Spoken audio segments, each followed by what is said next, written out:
help treat Alzheimer's patients, according to the long-awaited results from a phase 3 clinical trial. Researchers say lecanemab is one of the first drugs that can appear to slow the progression of cognitive decline. I want to do this particular recording on this particular scientific discovery here, and also they're going to have something else here in a few minutes about the Native American culture, the Cherokee people, that that was promised something from the government that to this day still has never been fully achieved. But this particular drug pertaining to people years and years ago that they used to call hardening of the arteries, that now they have renamed it something differently, but it basically means the same thing as far as dementia. And it's basically where the brain starts shutting down and it quits communicating to different dorsoles, and you know, the right brain controls everything on the left body, the left brain controls everything on the right body. You got your conscience, then you got your subconsciousness, to the degree that they claim that if you was to suddenly have to have a limb cut off, let's say you cut off your leg, you was in a hospital, that for the first 21 to 30 days or so, it would take a while before the conscience would be able to communicate and convince the subconscious that you no longer had that leg, to the degree that you could possibly wake up early in the morning before you draw a sense to what was going on, and literally stand up and fall into the floor because you thought that you could walk. So the brain is a very, very powerful tool in its adjustments that it makes as people does get this disease, and it don't necessarily have to be somebody that's old that can get this. And if this is a new discovery in this particular drug, I think it's a fascinating thing to think that my grandmother basically went into the hospital because she had that particular disease, and remained in the nursing home for about 13 years before her body finally gave out. In other words, the organ of her mind, her brain gave out way before her body gave out. And my biological father used to talk to us about how that he found it to be so disruptive in his life, and how that it was so difficult to go up there and visit his mother month after month after month, year after year after year, to the degree that whenever you go in and you witness them and you talk to them, they actually don't know who they're talking to. They don't know who you are. They literally do not know their own children. They literally are out of touch with reality. And if this particular drug, if it helps to stimulate the nerve endings in the brain and helps to be able to bring everything better into focus, I think it's a wonderful marvel myself, a medical marvel. Let's listen to this, please. But the findings do raise some safety concerns surrounding the infusion-related side effects, in addition to brain bleeding and swelling. The Alzheimer's Association said in a statement yesterday it is encouraged by the data. Joining us now, adjunct professor of neurology at the Johns Hopkins University School of Medicine, Dr. Madhav Tambasetti. He is a senior investigator in the clinical and translational neuroscience section of the National Institute on Aging at the National Institutes of Health, and an FDA advisory committee member. So you definitely would be the person to ask about this. So what are you feeling and seeing in terms of the results so far of this drug that is showing in phase 3 clinical trial? Thanks a lot, Mika, for having me. It's a real pleasure. Following Roger Bennett and Tyler Adams is a tough act. Today brings hope today brings hope and optimism to a lot of patients with Alzheimer's disease. And in many decades, this is the first time an experimental drug has been shown to slow the progression of the disease. And as a scientist myself trying to discover effective treatments for this devastating condition, this is a landmark. It's a scientific milestone. But as a physician who cares for patients with Alzheimer's disease and other dementias, I'm also aware that there are important caveats that we need to keep in mind. Firstly, the clinical benefit associated with this drug appears to be very small, and it's unlikely how meaningful this benefit might be in individual patients. Secondly, as you said, the drug comes with side effects, and these include an increased risk of brain swelling and bleeds. And while in most patients these might be mild and resolve over time, some patients do run into significant problems with symptoms like headaches, confusion, and falls. There have been at least 2 reports of deaths associated with this drug. And in some patients that take blood thinners, the risk of significant brain bleeds might be especially high. So while I think there's cause for optimism that this is the first step in our attempts to find effective treatments for Alzheimer's disease, I'm also reminded that there's a lot of work that needs to be done before we have safe, truly effective and accessible treatments for all our patients. But isn't that the truth in most any other drug that comes out, that there's always side effects, there's always those risks? This is one of the things that Donald Trump done that I thought was a good thing, in addition to what he done with our military. Basically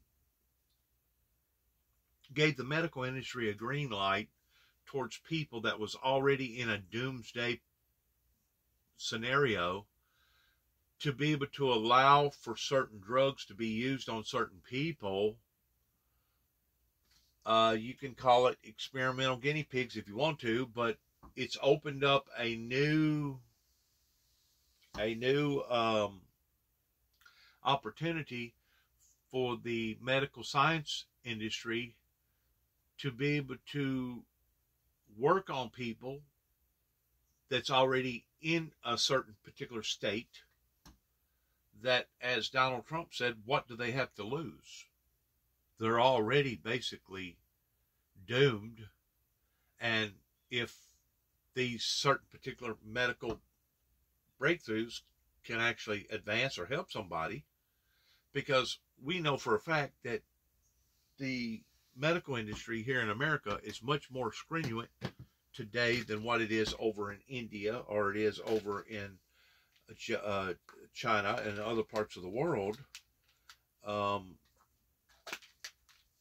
Maybe we're to learn from that, because if they have gotten advanced knowledge in being able to treat a patient for a particular problem over in, let's say, India or some other country, why do we have to go through like 10 years of research to be able to prove that that particular procedure or that particular drug is the right one, if somebody else has already advanced that time limit and they already know that, yes, there's going to be certain risk involved, but there's also going to be benefits to the drug, because by and large it's going to help more people than it hurts. So, because everybody's body is different. I think anybody knows that. Everybody's body is different. Matter of fact, I got some good news just the other day. Whenever I went to my doctor, she checked my blood level and my urine level, and she said that I was down to a 6.1 on my A1C. And she said that is extremely good. I said, well, good in what terminology? She said, you're almost pre-diabetic once you get down to those levels. She said, for your size, for your age, you're pulling a 6.1. She said, that is extremely, extremely good. And whenever she said that, I was, elated of the fact that, well, maybe I don't have to wind up losing a toe that winds up losing a a, a foot, that eventually loses a leg, that could actually lose your life, that so many people that are diabetic, that's their primary purpose for causing these type of dilemmas in their lives, is because they don't stay on top of their A1C. They don't monitor their sugar level. They don't take the proper medications that they need to be able to keep that sugar level down, because of various things that used to work that no longer are working towards keeping that down. And whenever she told me 6.1, I thought, well, heck, Barb, that's really good then. Because that's been one of my leading nightmares in discovering that I had diabetes too, is that you hear so many stories about people basically starting out with something very, very minor, and if you don't watch, it could turn into something major. And it's kind of like losing a toe, from losing a toe to losing a foot, from losing a foot to losing a leg to losing your life. Because your sugar level was way too high. You wasn't properly exercising. You wasn't properly taking the medication that you should have been taking. You wasn't on top of your game towards managing your diabetes. And it can actually be detrimental in people's lives. So what this individual was talking about here pertaining to dementia, I think is a good thing. And if I'm not mistaken, it was one of our president's wives, I think it was Nancy Reagan, there towards the last of Ronald Reagan's administration, that got involved very, very deeply in this, as well as people being illiterate here in America, towards trying to help society versus wanting to hurt society. So if you would, please listen to the rest of this. I mean, to me, it's a breakthrough. Dr. Tombasetti, thanks so much for all the work you do every day on behalf of so many families who have lived with this in their own families or are living with it now. And we'll take that bit of optimism that you just expressed with this new drug. Can you explain to people why Alzheimer's is such a difficult problem? I mean, it's something that way too many families have had to cope with over the years, and it's such a difficult and frankly sad disease to have to deal with. Why is this such a difficult problem from a scientific point of view? Well, it's a difficult problem from a scientific point of view because it's a big challenge to try and design clinical trials that can help us test effective treatments for the disease. Because measuring declines in memory and measuring declines in functional abilities over time in a large enough number of patients in a clinical trial is a huge challenge. But coming back to your question about what it does to families, as a physician, I see patients struggling with this disease on a regular basis. It robs a person of memory, it robs a person of personality. And it's devastating both for the patient as well as their loved ones to see somebody that they've loved and known over years lose themselves in a manner of speaking. And so it places an enormous emotional toll on caregivers. It places an emotional as well as financial burden on caregivers. So this is a devastating disease, and I hope that this is the first step in what is likely to be a long road towards effective treatments.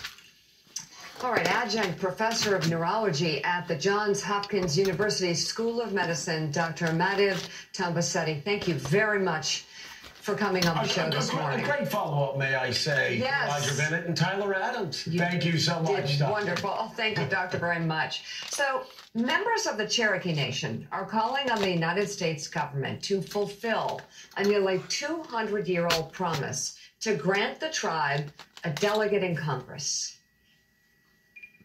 I support the Cherokee Nation delegate because it is what's right.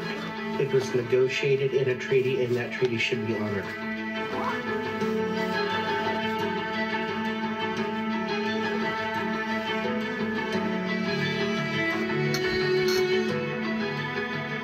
that was a promise that was made to the Cherokee Nation in return for what they sacrificed and what they lost. It's important for the federal government to honor its treaties. The United States always honors and has honored the part of the treaties that where they get our land and they get resources, but they rarely have fulfilled their role in honoring the other provisions.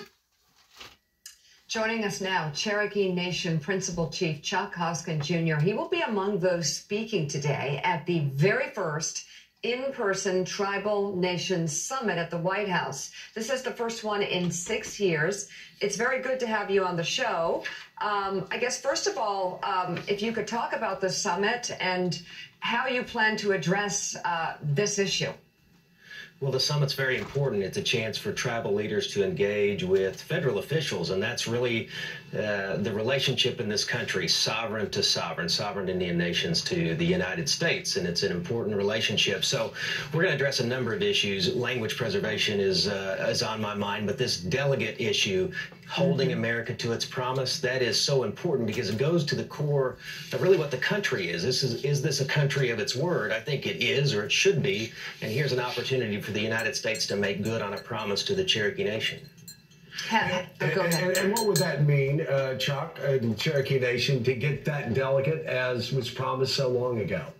Well, it's great substance and it's great symbolism. I mean, think about the substance. A delegate in the United States House of Representatives has tremendous power. They have the power to introduce legislation, to debate at the committee level, and to see it all the way to advocating for it on the House floor. It's stopping short of voting on final passage, but that's a great deal of influence and opportunity to have a champion for all of Indian country. Yes, it's a Cherokee Nation delegate, but a champion for all of Indian country. Kim Teehee is our delegate, and she is supremely qualified to hold the position. In terms of symbolism, though, this is about one sentence and one treaty for one tribe, but it's really about every treaty in the United States. Every treaty the United States has ever signed with every Indian nation, and we know demonstrably that the United States has broken every treaty it's ever signed with every Indian nation. And so here's an opportunity for the United States to turn the corner in a way that I think would send a message to all of not just tribes in the United States, but it would send a message to the country that promises ought to be kept. So leading up to this summit, I think it'll send a message to the rest of the world, especially to our allies, that this government can be trusted in its commitments that it makes towards not only its own people, but to other allies as well, because trust is a big factor whenever it comes to supporters. And if you can't gain trust with your allies, odds are they're not truly your allies now, are they? They just say that they're your allies. Because deep down inside, as soon as you turn your head, they're liable to be making back alley deals or backdoor deals against your knowledge that would actually be contrary to what you expected out of them. So it does make a difference in the government's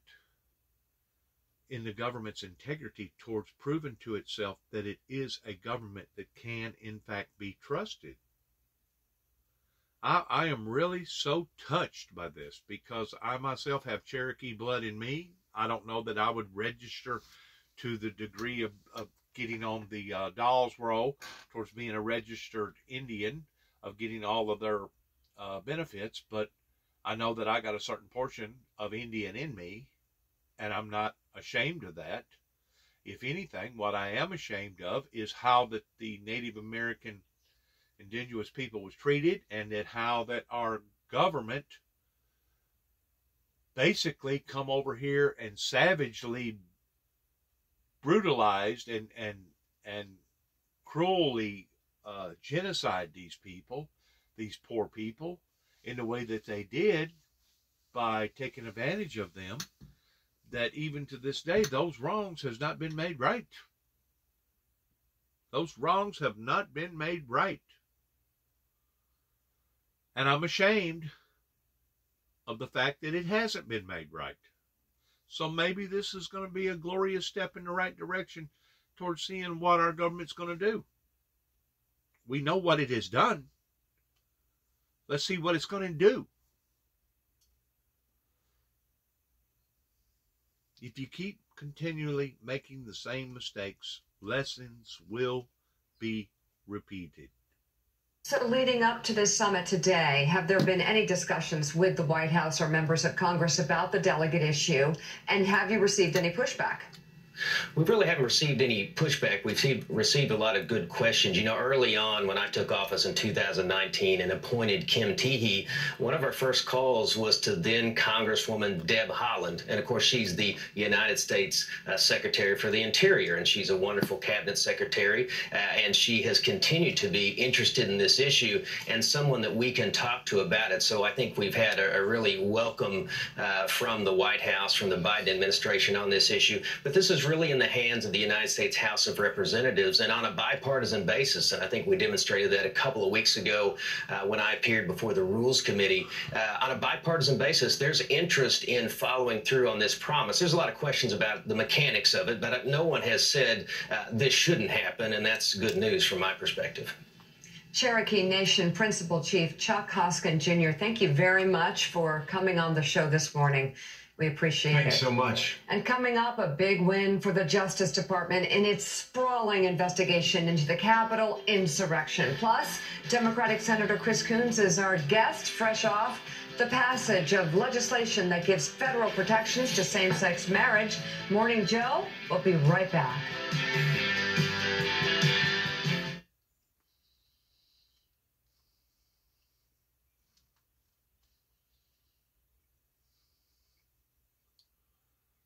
Elise Jordan and Mike Barnacle and Eddie Claude Jr. are still with us as we begin the third hour of Morning Joe with the verdict in the most serious case to grow out of the Justice Department's sprawling investigation into the U.S. Capitol insurrection. A federal jury convicted Stewart Rhodes, the founder of the far-right extremist group, the Oath Keepers, and a top lieutenant, Kelly Meggs, of seditious conspiracy in the January 6th attack on the U.S. Capitol.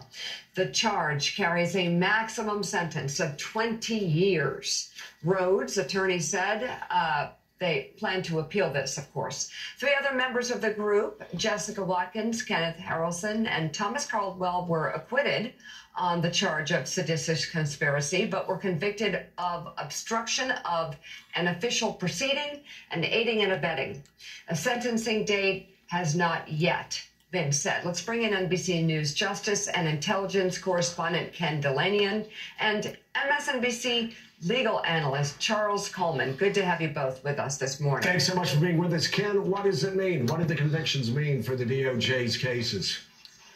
Good morning, Joe. Well, it's a landmark victory for the DOJ, a partial victory, but a huge, important win nonetheless, because it's the first time in 20 trials that a jury has ruled that the January 6th riot was the product in part of an organized conspiracy. And this is the first time since 1995 that the Justice Department has won a guilty verdict on this rarely used seditious conspiracy charge, which, as you know, came out of the Civil War and was designed to be used against Confederates. It's defined as plotting to use force to overthrow or thwart the execution of laws by the U.S. government. And that's exactly what this trial showed that these Oath Keepers did. And more than that, it showed that they believed that they were acting at the behest of and on the orders of former President Donald Trump. And Stewart Rhodes, the founder of the group, a Yale Law School graduate, a former Army paratrooper who was in the throes of massive conspiracy theories, he tried to get in touch with Trump on several occasions in the weeks leading up to this. And he made it very clear that his only regret, as the jury heard on tape, a tape recording of a conversation a few days after, was that the rioters didn't bring rifles. He said he wanted to, quote, hang Nancy Pelosi from a lamppost. So the jury heard some powerful evidence and delivered a resounding verdict. Charles Coleman, I want to jump to those communications with then President Donald Trump. What implications do these verdicts have, if any, for any of the legal challenges that he is facing? Well, Mika, I don't think that for Donald Trump, this bodes well for him at all under any circumstances. I think if you're talking about it from a principle standpoint, this absolutely undercuts the narrative that people have tried to advance about this being a rally gone bad or anything of that nature. And I think that that's something that's really important for someone like Donald Trump. A rally go bad. According to what he said, it wasn't no different than renting out a book at the library and forgetting to bring it back. That's what level that he put it on. That he put it on the level that it basically fit under the category. This was with the tax. This was with the top secret security stuff that he took from the White House. He said it wasn't no different than renting out a book at the library and you forgot to bring it back. Really? Really? I don't know what's up with this guy, but it's pretty apparent that he does not realize that his words are so incredibly crucial. And to get up on the big stage with the big mic and do what he done, if that was to have occurred either during or shortly after the Civil War here in America, it would have been looked upon as an act of high treason and possibly not only life without parole, but possibly even execution.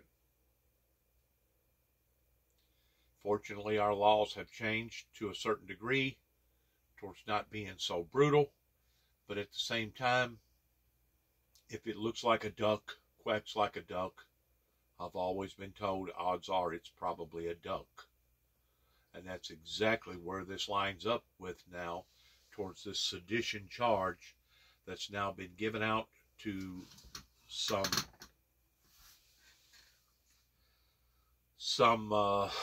influential people that was in behind this January 6th deal. But I feel like that if the DOJ was to really get to looking very, very deeply, they would find more than just the people out in the field that was doing the actual damage, but they would find a great deal of senators, congressmen, and Secret Service agents that was just as much in behind all of this. Maybe not necessarily in a direct way, but in an indirect way, by allowing this to fester and to ever get disproportionately out of control to begin with. But there's your main perpetrator right there. And I do agree that the swamp does need to be drained.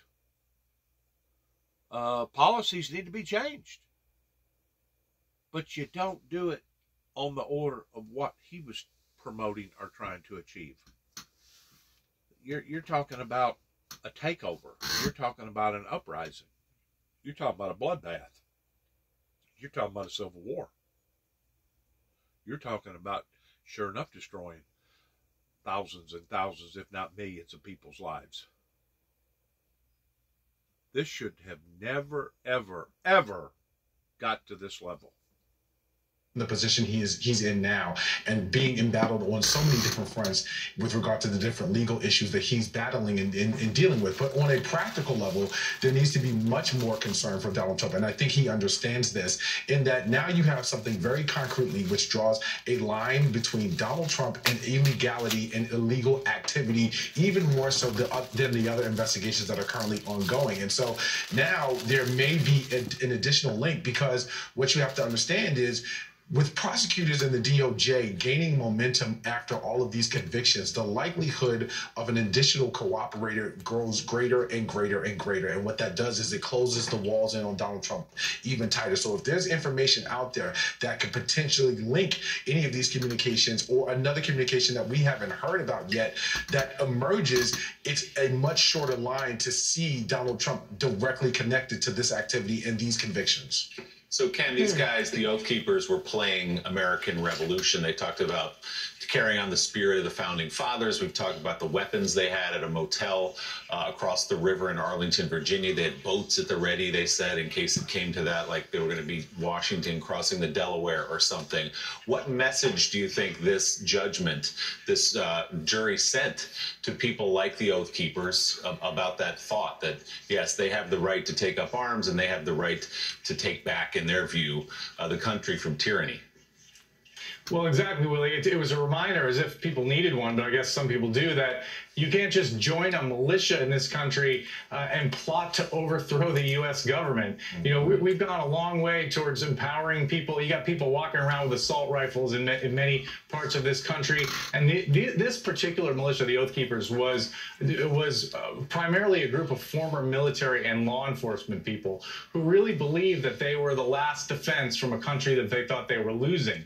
And that was their ideology. And you're absolutely right. They engaged in that kind of rhetoric about, you know, defeating tyranny, and they did have, it could have been a lot worse. They had a lot of weapons stashed in hotel rooms across the river in Virginia, and they were hoping that Donald Trump would invoke the Insurrection Act so that they could come in as a militia and keep Trump in power. And what this jury said is, not only is that a crime, you're going to go to prison for a long time. These people are facing decades in prison on these convictions, all 5 of them. And if the guidelines in past cases are any guide, they will. And that's probably the reason why that Donald J. Trump insisted towards wanting to go to the Capitol building, is because he wanted to be right there at the plan of action.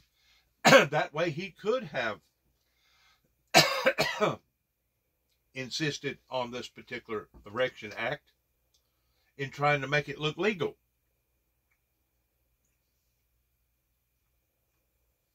It's similar how poisonous Putin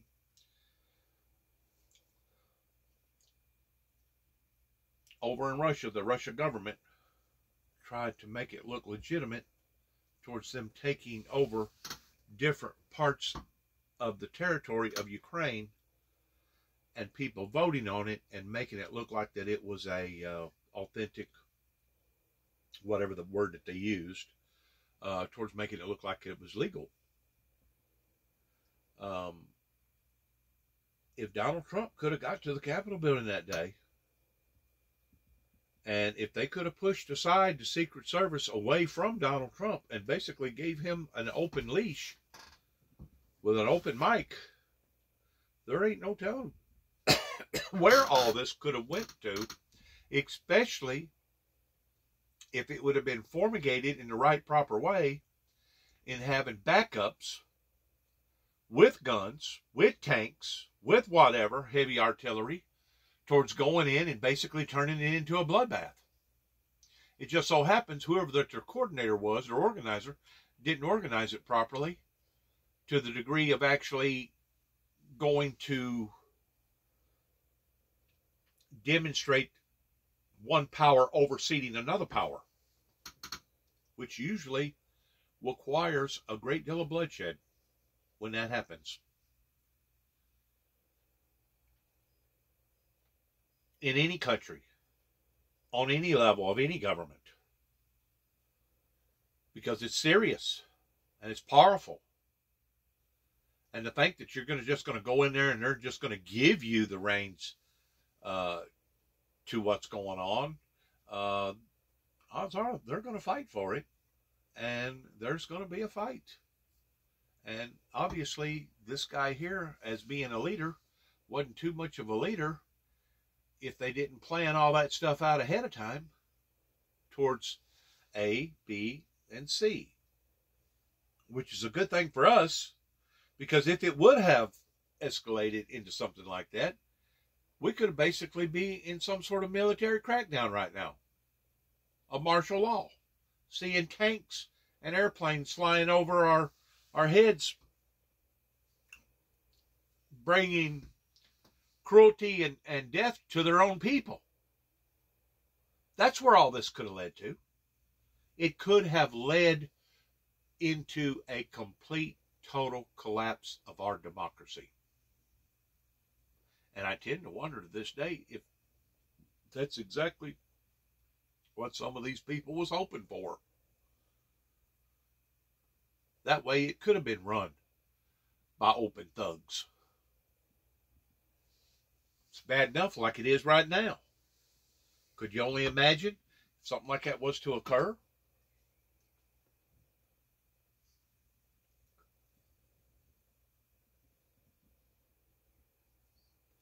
Like I said, if this event would have occurred either during or shortly after the Civil War, there wouldn't have been no jail time.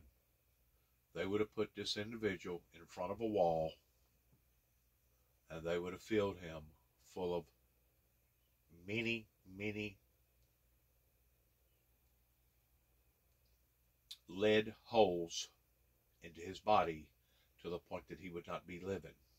Or they would have strung him up and hung him himself from the gallows of the very thing that he was trying to achieve pertaining to Nancy Pelosi or the vice president. People like this, to me, is worse than the people over in the Middle East pertaining to the Taliban, the jihad, all those other left-wing extreme terrorists. People like this is actually dangerouser than the people over there, because we know that we have adversaries over there. We know that they've already made claims that they want death to America, death to Jerusalem, death to the Christian society. We know that. We know that we have adversaries. And we know to a certain degree that there's going to be adversaries here in America that's against the system because they feel like that the system has completely regurgitated up onto itself, in ways it has.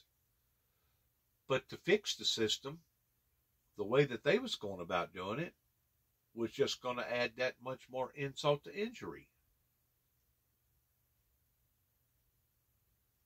You're talking about turning something into a raging war. Unbelievable. What could have actually, the levels of uncertainty of where this could have all went to is just absolutely unbelievable to think that we as Americans actually visually, tangibly seen this. Significant prison sentences.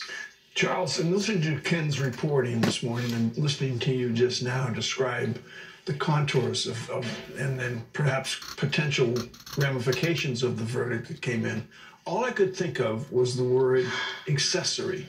Accessory before and after the fact with regard to the former guy who was in the White House. I understand the way that you would think of that. And I think that on a certain level, it's natural. I think the question is, because an accessory is usually looked at as someone who's of lateral collateral damage, meaning someone who's at the same level, who's participating with you at the time that you're doing it. That's a bit of a hurdle in a case like this. I think the goal for prosecutors is going to be, how do we really demonstrate that this was at the behest of 45? How do we literally demonstrate that this was a direct order, or this was very much so intentional in terms of carrying out instructions that were given by the former president? That's really the legal theory that you would try to proceed on in a case like this, if you have it. And again, we don't know. There may be additional cooperators who have additional information about this investigation or about what happened on January 6th that we have not been privy to yet. And I think with the DOJ gaining momentum, with all these convictions, there is more information that is likely going to come out. So Eddie Glaude, with the backdrop of Supreme Court decisions consistently going against Donald Trump, 65 federal cases going against Donald Trump and the election deniers losing the elections, juries coming out with these decisions. What does that mean? We've been talking for some time, obviously for good reason, 5 or 6 years, about challenges to the rule of law, challenges to American democracy. What does a jury verdict like yesterday's mean in that ongoing battle?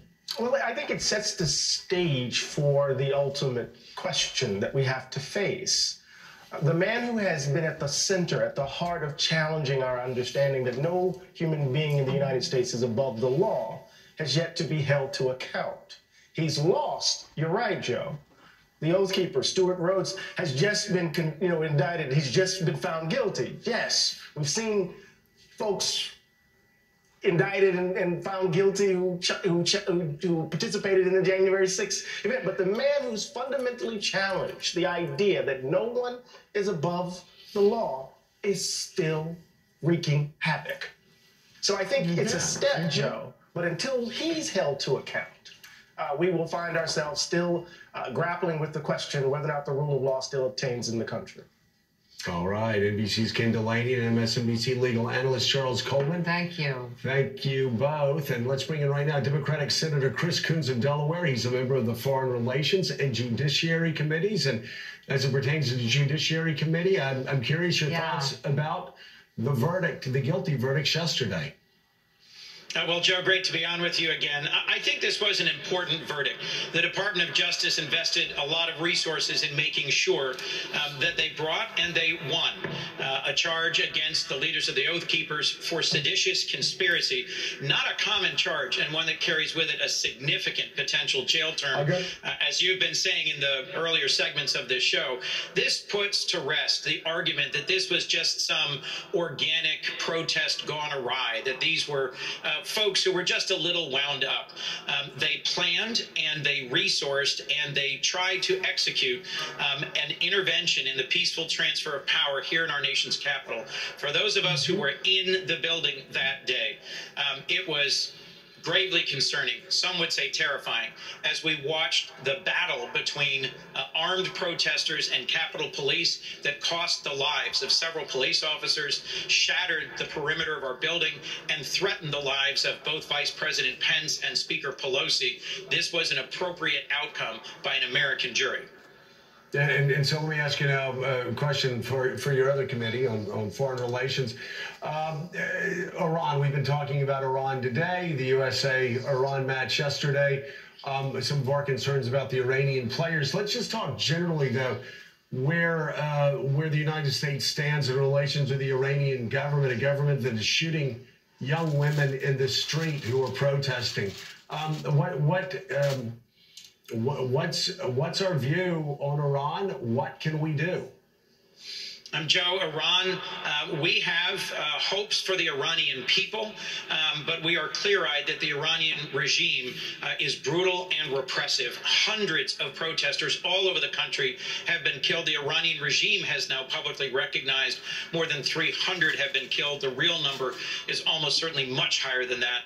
For decades, the United States has denounced the brutal human rights record of Iran internally and the ways in which they have been profoundly disruptive to the region by supporting proxies throughout the region, by sponsoring assassination attempts, by arming other groups that attack partners and allies of ours, from the Houthis to Hezbollah. So Iran is a country with which the United States has no diplomatic relations.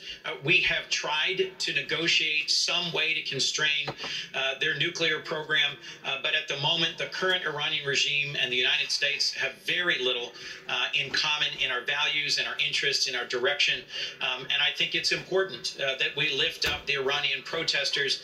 The Iranian soccer team did something quite brave, and it may well have consequences for them if and when they return to the Islamic Republic of Iran, because they were joining in recognizing the legitimacy of the protests of so many young people across Iran. Yeah, no doubt about it. Senator, we're going to go to a member of our Morning Joe Mississippi delegation, Elise Jordan, who has a question for you.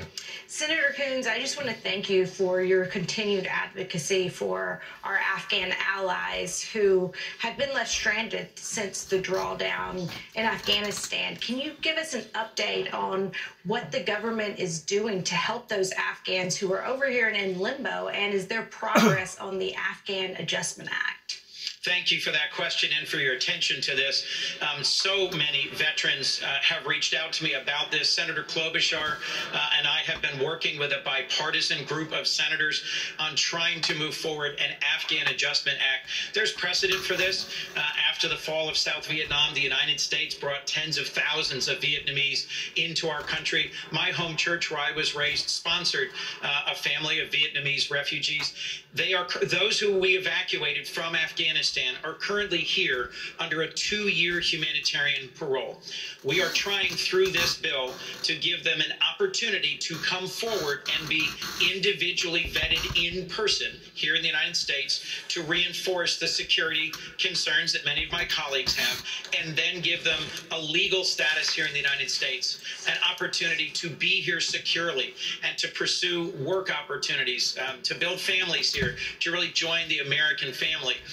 That's what happened to Vietnamese who came here and passed background vetting like this, and that's what's important for us to do now. Otherwise, tens of thousands of Afghans in this country who served alongside our troops bravely for years face the threat or the risk of deportation. There is no chance that we should force them to go back to face the Taliban.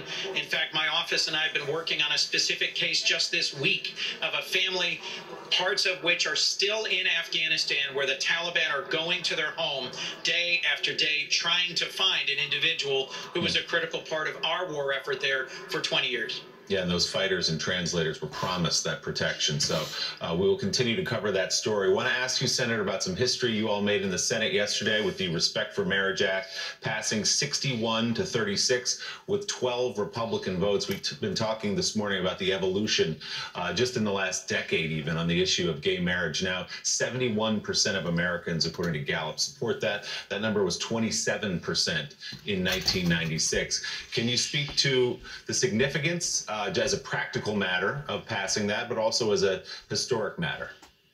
This is an historic action by the Congress of the United States to put in statute what previously had been protected by a Supreme Court decision. In one case, a decision, Loving versus Virginia, going back decades and decades, protecting interracial marriage. Another, based on the case Obergefell versus Hodges, that protects, that recognizes a right to same-sex marriage. When I first ran for the Senate 12 years ago, that was an open question. There was a lot of debate about it. It was something I was often asked on the campaign trail. I supported marriage equality then, but it wasn't yet the law of the land. Because of the Supreme Court's judicial activism, its aggression in overturning Roe versus Wade, and the decision, the opinion, written by Justice Thomas, opening the door to the possibility of reversing the protections of Obergefell and Loving, we needed to take this up and act. And I am grateful that it was broad and bipartisan, as you referenced, 61 votes.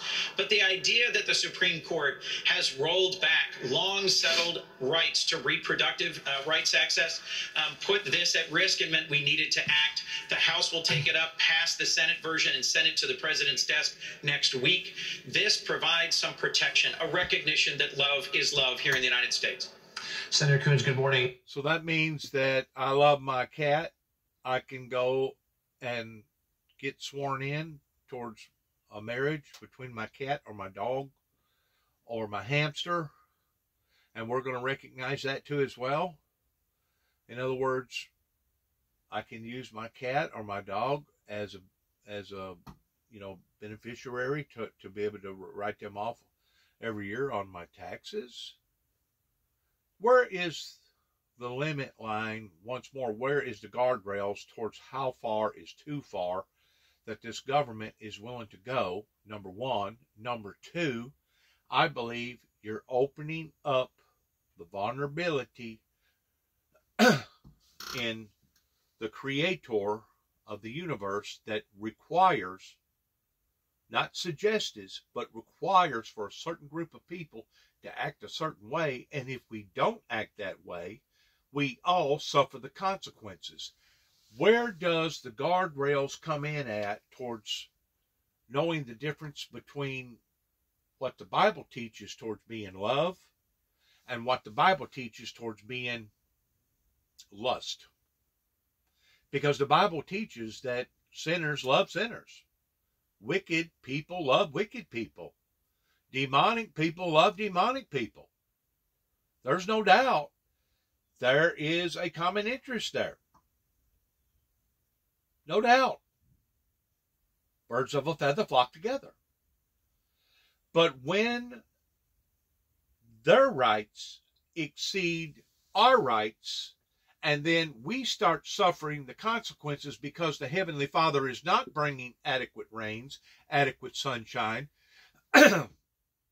we're seeing, like last night, there was an outlandish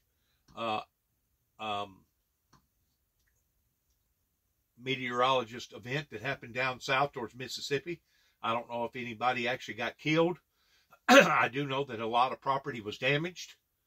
There was 2 or 3 of them that got injured. I know that. But we're seeing these weather events intensify, and they can't or they won't. I don't know which it is. Either they can't or they won't. Maybe they're incapable of putting it together. That because of what we're doing down here is affecting what we're doing up there. And I've used this scenario before. It's like a mirror that we look up into the sky and we see a reflection of what happens up there towards it coming down here. Well, vice versa, what goes on down here is like a mirror to them, because what happens down here affects them up there. And the weirder, the crazier that the people become down here on the planet, the weirder and the crazier that the weather becomes. Because the weather is basically I use the analogy of a ping pong, like a ball on a ping pong table. It's in unison. It has to do with an accord. It has to do with a balance. It has to do with the rule of respect and the rule of law. And whenever you have more ungodly people that's now putting a burden upon to the godly people, then you're going to see God, the Heavenly Father, bring judgment down upon to this great nation and upon this planet because of decisions that's been made like this. You're opening up basically the gate towards saying, well, come on, y'all just come on. Any of you want to come on now? I mean, if you want to do this thing, come on. And United States government's going to honor it, and we're gonna be there for you. Well, are you going to be there for somebody that wants to marry their dog? Are you going to be there for somebody that wants to marry their hamster or their cat? That way, at the end of the year, they can use them as a tax write-off. There has to be some sort of guardrail or guidelines in just exactly how far that too far is too far. And because of what is going on with our government, I can definitely understand the reason why that some of those third world countries over in the Middle East looks at us towards us being the great Satan. Not only have we lowered our standards towards allowing people to dress any way that they want to dress in the eyes of the general public, but now we're lowering the standards towards basically giving them a green card and saying, well, if you want to be gay, that's fine. If you want to be lesbian, that's fine. If you want to be vice versa, the LGBTQ community, and teach it and live it and be a part of it, that's okay too. Well, it may be okay on one level, but is it really okay on God's level? Because it's ultimately God that's in control of this thing. And it's ultimately God that if once he gets tired of this, in one swipe, he could basically wipe us all out. And that's the part that is contrary to the common sense strategy laws that obviously this group of people either aren't concerned about or isn't worried about.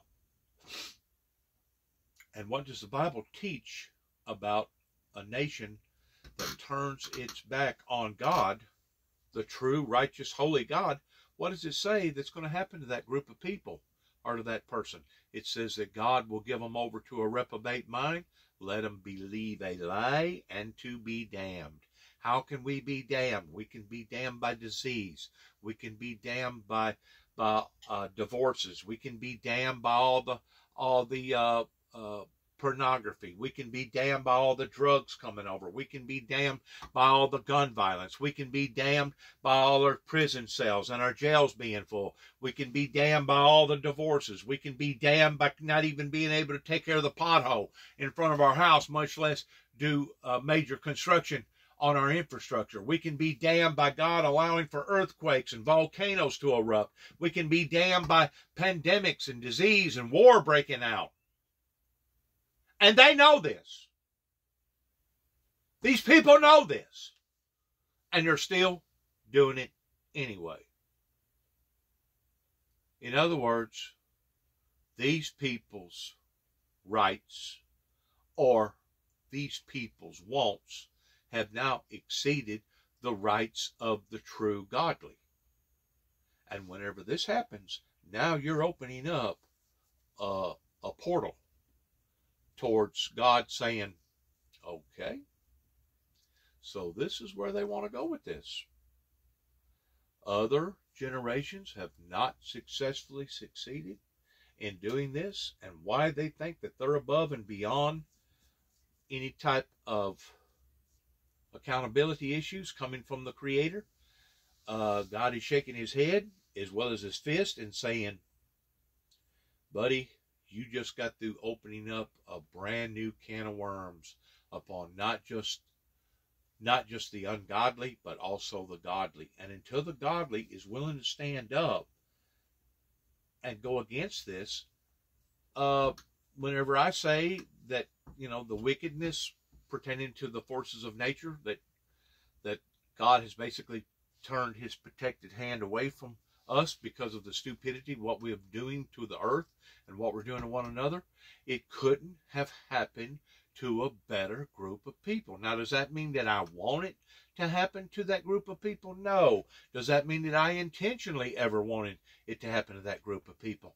No, it does not. But you got to put things in the proper perspective that, if you're going to play with fire, you're going to get burnt. Nobody has changed those rules. God's still on the throne. We're still dealing with the same supernatural effects today as what there was back thousands of years ago. And to think that we're above and beyond that is really and truly asinizing to me. It's asinizing that this government does not truly honor the holy, righteous God, the living God of this universe, in the aspect that it needs to be recognized. And by allowing for stuff like this to happen, now you're opening up a portal for that much more hardship to fall upon our land in one form or the other. And I continue to preach that and tell people that. And until they're willing to acknowledge that and do something about that, I'm just afraid that the path that we're on right now is, in fact, that path of the Achilles heel. The Achilles heel. Because God is not a punk. You can't whore God out. You can't punk God out. And whenever people starts acting like that they can, then consequences are involved. Circumstances and consequences start coming into play, and the more that you do stuff like this, the more and likely that hardship is around the corner in some form or fashion, regardless whether it's a major earthquake, a volcano. We're already being punished as it is towards seeing the divorces, seeing the separations of family, seeing our prisons being full, seeing all the drugs, seeing all the illegal immigrants, seeing all the gun violence. We're already being punished. The innocent, the godly is already being punished because we're having to live in this environment. I mean, I can't tell you how many times that I get hit every day by some sort of a prostitute or a whore that wants me to start some sort of inner relationship with her on a contact note that, if I was stupid enough, would probably evolve from going from a communication relationship to probably a physical relationship. I couldn't tell you the amount of people that I have to block every day because of different people that's trying to get into my environment. Every day. They don't care that I'm a godly man. A matter of fact, they are after the godly people. They want me to become just as sick and just as perverted as what they are. That's what their jobs is. The inner spirit within them has now already convinced them of jumping off into the mouth of the volcano. And now they want me to walk off into the mouth or jump off into the mouth of the volcano like they did. And that's why they're so mad at us, people like us, is because we refuse to bend, bow, or bow to the things that the demonic world is continually trying to force upon to the godly. And I ain't saying I'm perfect, but at least I'm trying. But the more that our laws continue to do what they're doing right here, the more that you're going to see trampled forces of nature upon humanity like you could not ever, ever begin to imagine. Even back in the 1400s, England, Germany, United Kingdom, because of the hardship that had fallen up into that land, they finally recognized where they had went wrong. And they basically had to go on a genocide type deal in going after witches and warlocks, basically hanging them and killing them towards getting rid of that open type sorcery, because once more it talks about in the Bible what the Heavenly Father would do in response to that open sorcery.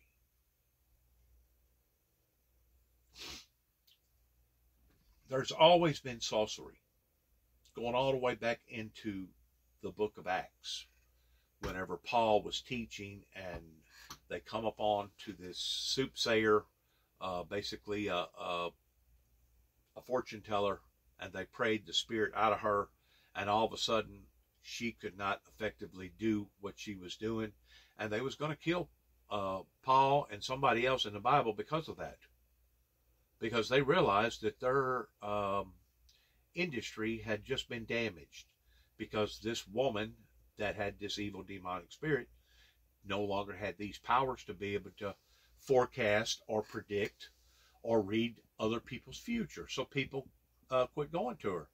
They realized that, hey, she's burnt out, or she's a fraud or something. As long as the devil has been at work here on the planet, there has always been that type of activity. But today, here in America, it's more predominant than it ever has been, especially in certain areas of our country. And one of those areas is open sorcery down in Florida. What's the next thing that goes beyond irritating God, above and beyond people that want to practice witchcraft like that, is Homo sapiens, according to the Bible, gays and lesbians. That's the next thing that is just as bad, if not worse, or equal to, pertaining to witchcraft, sorcery, that really, really goes up into the nostrils of God, that just brings condemnation to the rest of us. And that's the part that I'm trying to warn people and tell people about, that obviously people like this guy or people like his legislation that he's talking to don't care. Okay. Well, whenever the heat gets hot enough and things get bad enough and prices get high enough and things fall apart with diseases and plagues and wars and divorces and violence in the land, eventually maybe somebody will wake up to the tune of, wow, the reason why this is happening is because this happened. It's unbelievable. It's really, it goes beyond sad.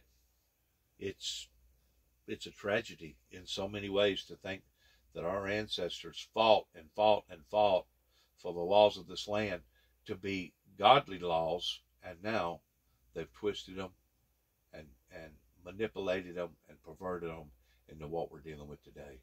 Jonathan Lemire, turning back to your role on the Foreign Relations Committee, French President Emmanuel Macron is in town. He'll be honored at a state dinner tomorrow, the first of the Biden White House. And certainly there'll be notes of unity struck about Europe and the U.S. and their response to the war in Ukraine. But there's been some strain growing on the alliance, some tension here. Europeans upset about the Inflation Reduction Act, upset about some economic issues, and divergent opinions as to how and when perhaps that war should come to an end. What can be done to smooth over differences between Europe and the U.S.? One of the most important things we can do is to meet with our close and trusted allies, to hear their concerns, and then do our best to work together. I think one of President Biden's greatest moments of leadership has been the way that he has pulled together our NATO allies, our European and Indo-Pacific allies in support of Ukraine as Ukraine fights back against Russian aggression in their territory. I recently had the chance to go to Kyiv and along with Senator Rob Portman of Ohio to present the Liberty Medal to President Zelensky, someone who I think has been an exceptional leader and who embodies the fighting spirit of the Ukrainian people. Our French allies have joined this effort and have provided robust military and humanitarian support. They are hosting Ukrainian refugees. We do have some points of difference on our views about domestic policy, industrial policy in particular, the incentives that our recently enacted bill, the Inflation Reduction Act, provides for electric vehicle manufacturing. I am co-hosting a lunch for President Macron today. I'm the co-chair of the French caucus. It'll be a conversation about biodiversity and conservation, an area where he has been a global leader and has convened important global meetings. We have areas of shared interest and a bedrock of shared values. The American Revolution would not have been successful without the assistance of the French and the French military.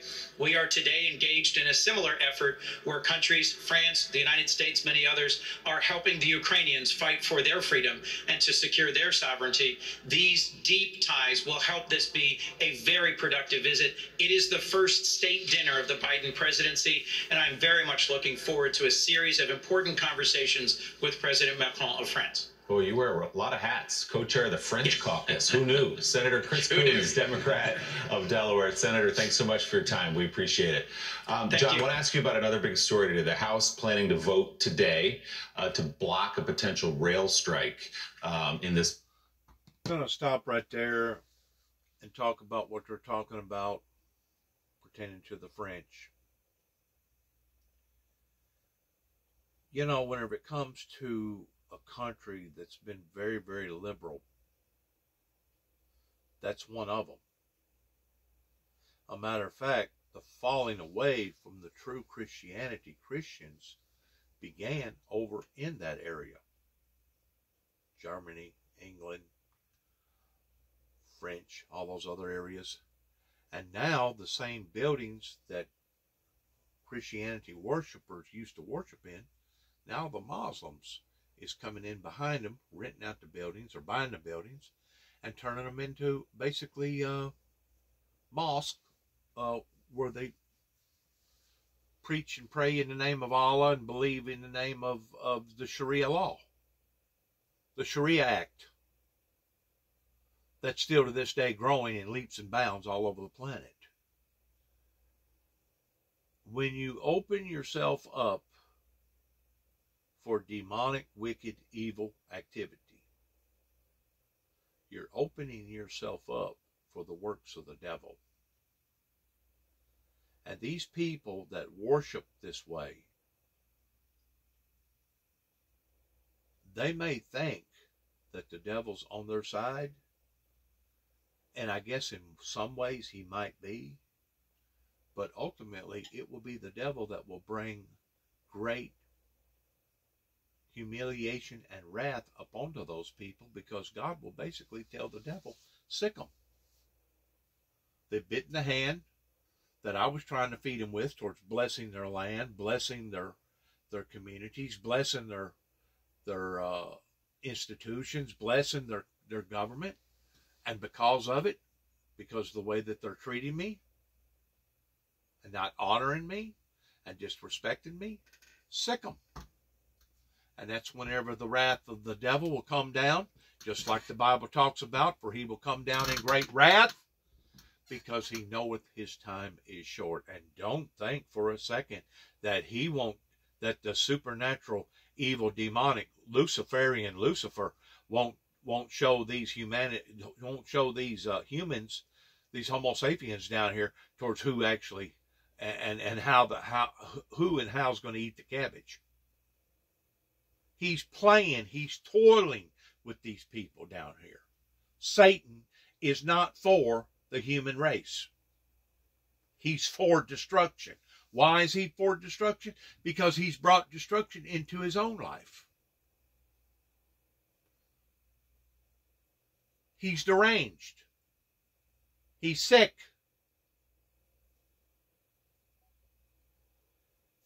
What are we going through right here?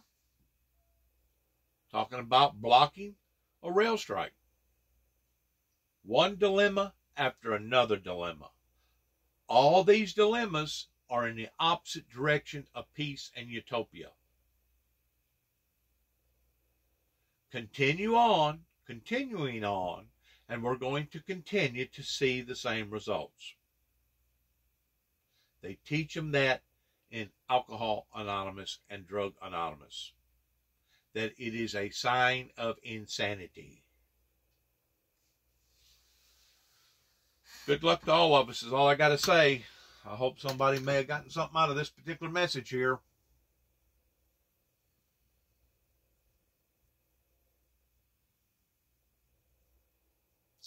Unbelievable. But it's really happening. So you can't continue to be in denial about it happening. The only thing you can do at this point in time is pray that maybe some of your messages, or maybe they'll awaken pertaining to the hole that they're digging for all of us. And hopefully there'll be a strong enough movement like myself that will convince others to join. And hopefully these people that are making these radical decisions in likeness of the wicked and the demonic will have a change of heart. Because obviously they're either agnostic, or they're atheist, or they're against the Heavenly Father to begin with, and they don't understand or realize, or they just don't care, that they're actually bringing condemnation upon to ourselves. Good luck to all of us. Shalom.